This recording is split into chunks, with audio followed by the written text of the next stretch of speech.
कुछ लेखक सिर्फ कहानियां नहीं लिखते, वे समाज के उन हिस्सों की आवाज बन जाते हैं जिनके बारे में बोलने से लोग अक्सर बचते हैं। ऐसे ही एक बेबाक आवाज थी इस्मत चुगताई, उर्दू साहित्य की वो लेखिका जिन्होंने औरत की जिंदगी, उनके सपनों, उनकी परेशानियों और समाज की बंदिशों पर इतनी खुलकर लिखा कि कई बार उनकी कहानियां विवादों में बिगड़ गई।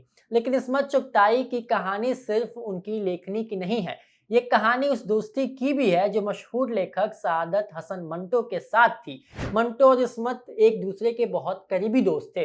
दोनों एक दूसरे की खूब आलोचना करते थे, बहस भी करते थे, लेकिन एक दूसरे की प्रतिभा का सम्मान भी उतना ही करते थे। मंटो ने इस्मत के बारे में एक बेहद मशहूर बात कही थी, अगर इस्मत मर्द होती तो मंटो होती, और अगर मैं औरत होता तो इस्मत होता।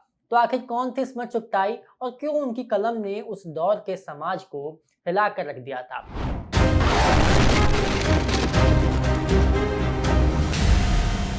नमस्कार, मैं हूं पुष्पेश राय और आप देख रहे हैं पूरे भारत का खास शो आज का इतिहास। इस्मत चुगताई का जन्म 31 अगस्त 1915 को उत्तर प्रदेश के बंदायूं में हुआ था।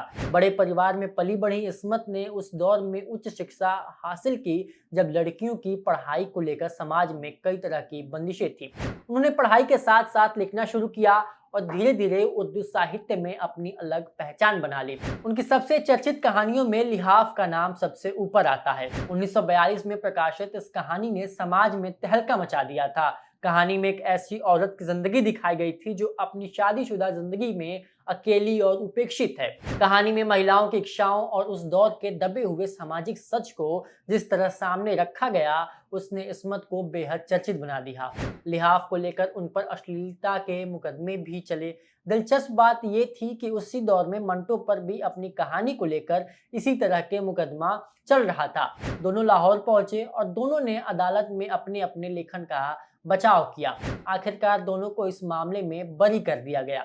यही नहीं, इस्मत ने सिर्फ कहानियां ही नहीं लिखी, उन्होंने टेढ़ी लकीर, दिल की दुनिया, मासूमा, जंगली कबूतर जैसे उपन्यास लिखे और गेंदा, चूही मुई, दो हाथ जैसी कई चर्चित कहानियां भी लिखी। उनकी लेखनी की खासियत थी कि वो बड़े बड़े भाषण नहीं देती थी, वे बस जिंदगी का एक छोटा सा दृश्य उठाती थी और उसके जरिए समाज का पूरा चेहरा दिखा देती थी। इस्मत की शादी लेखक और फिल्मकार शाहिद लतीफ से हुई। इसके बाद उन्होंने फिल्मों के लिए भी लिखा।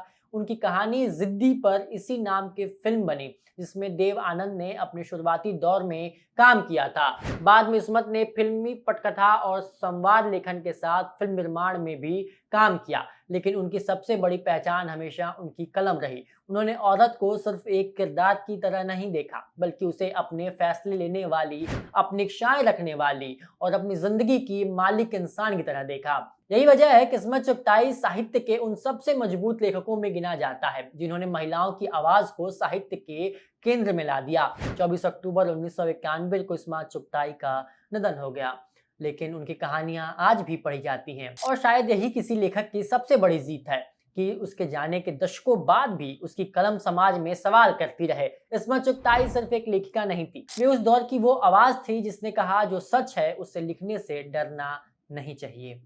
इस रिपोर्ट में सिर्फ इतना ही। कल फिर मिलेंगे इतिहास के नए अध्याय के साथ। तब तक के लिए मुझे इजाजत। धन्यवाद।